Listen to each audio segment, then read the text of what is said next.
pati lahat ng nagpapasada, lahat sa mga transport sector ay bibigyan namin ng tulong. Dito po ay ilan ang i-distribute dito? Sir, dito mga 600. 600, mga 600 dito ang bibigyan. Lahat-lahat. Ilan ang... Sa buong Metro Manila, 139,000. Sa buong Metro Manila, 139,000. 139,000. Sige, good luck po.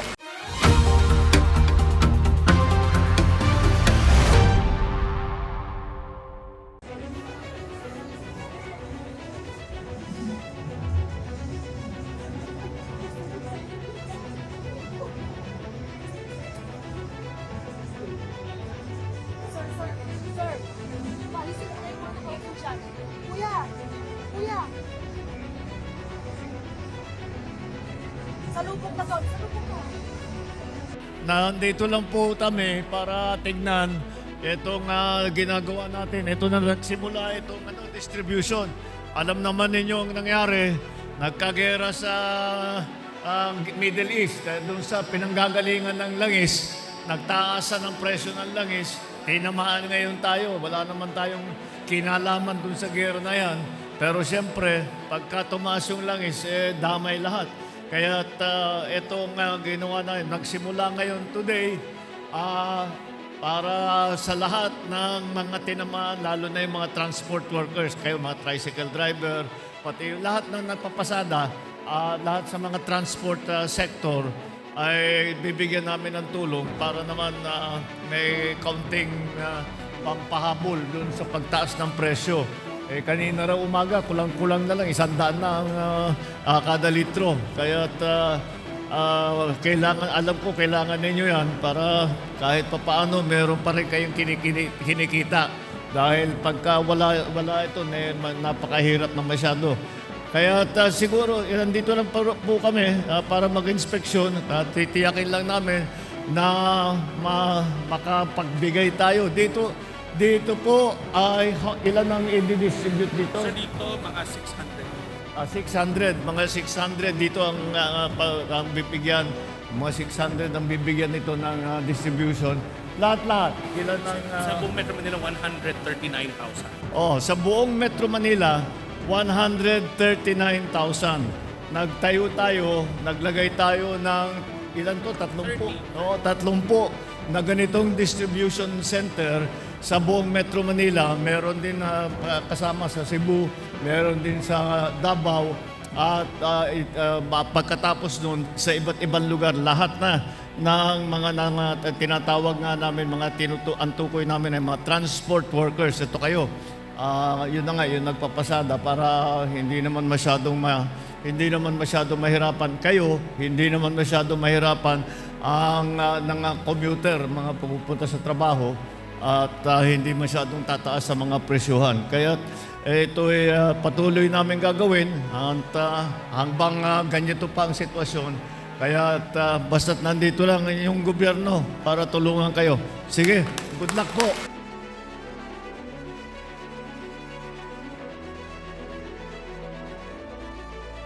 Alinsunod sa utos ng ating Pangulo, umaarangkada na ngayon yung pagbigay ng cash relief assistance sa 139,000 na mga tricycle drivers natin sa buong Metro Manila. Ang layunin natin sa 3 araw, matapos kaagad ito, kaya nga alinsunod na rin sa utos ng ating Pangulo, pinabilis ang proseso. Ang hihingiin na lang, ang titignan na lang, driver's license and photocopy ng driver's license. Wala na maraming tanong, wala na maraming requirements. Kaya inuna natin yung mga tricycle drivers ng Metro Manila kasi una, napakarami nila compared sa ibang sektor. Pangalawa, sila yung lahat naman apektado nitong pagtaas ng presyo ng petrolyo, pero sila yung talagang nararamdaman agad-agad kasi maliit yung kanilang kinikita. Ang jeepney drivers ng Metro Manila magsisimula naman next week, pati na rin yung mga ibang TNVS drivers natin. Ang tulong pinansyal na to ay manggagaling sa Assistance to Individuals in Crisis Situation na program ng DSWD. Kasi ang pagtingin namin sa kanila, hindi nila mga tsuper, kundi mga individual na nalubhan ng naapektuhan itong pagtaas ng petrolyo, kaya nasa krisis na sila. Nag-usap kami ng mga kasamahan natin sa DOTR tatapusin muna natin ang saturation sa Metro Manila kasi sabi ko nga, may jeepney today, this week tatapusin ang tricycle drivers. By next week, papasok na ang jeepney drivers, ang TNVS drivers. So ang goal natin sana by the week after or right after Holy Week sa mga provinces na tayo.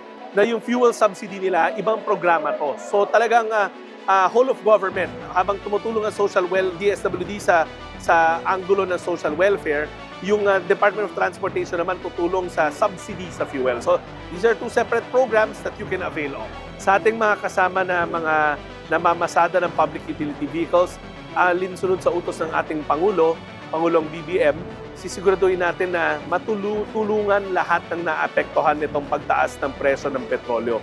Huwag ko kayo mag-alala, sunod-sunod na, ngayong araw umarangkada na at pinabilis rin natin yung proseso sa araw ng payout. Meron din mga programa ang DOTR, yung sinasabi nating fuel subsidy program in the amount of 2.5 billion. And what I want to emphasize also yung libreng sakay, yung service contracting. Ito yung parang love bus ng ating Pangulo. Ang direktang makikinabang dito is the commuters also. The fuel subsidy, if we can get the NCA po ngayong linggo, may assurance na rin po ako from Secretary Toledo. No? We can start the rolling out ng ating fuel subsidy by last week of March of this year po. Sisimulan natin ang pagbibigay ng subsidiya pagdating sa ating mga bus operators, no? Kasi po hindi po sila naisama dito ngayon sa ating AIX, and this will be a nationwide program also. So ang mangyayari po, it will be a simultaneous and parallel effort and activity between DSWD and DOTR po. Lahat naman po ng ating mga transport modes mabibigyan, no? Ang ating mga bus operators and drivers, andyan din po yung mga jeepney operators, kasama mga taxi, kasama yung mga school services. Ang rule of thumb po namin ngayon, basta po kayo ay regulated ng LTFRB, kailangan masama kayo sa fuel subsidy program. Kung kayo naman ay hindi regulated, mabibigyan pa rin po kayo. Ano ba yung mga hindi pa regulated ng LTFRB at ng DOTR? Tulad po ng ating mga motorcycle taxis, no? Yung sinasabi natin mga angkas, Move It, hindi pa po yan regulated. Nag-aantay pa tayo ng batas. No? Meron din po yung delivery riders natin. Hindi po sila regulated, ay tulad ng mga Lala Move, Food Panda. Ganun pa man ang kautusan ng Pangulo, lahat dapat mabibigyan.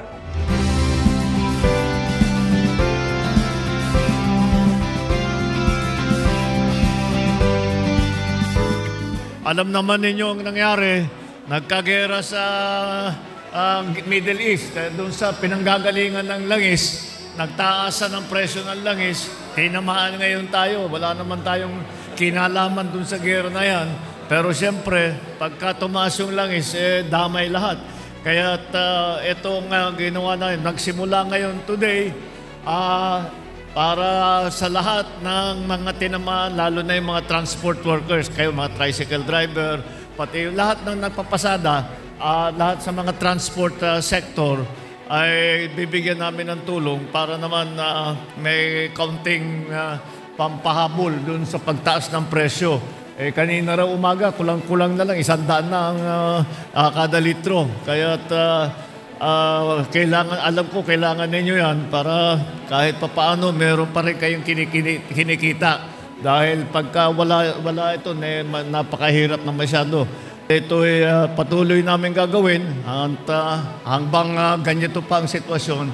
Kaya basta't nandito lang yung gobyerno para tulungan kayo.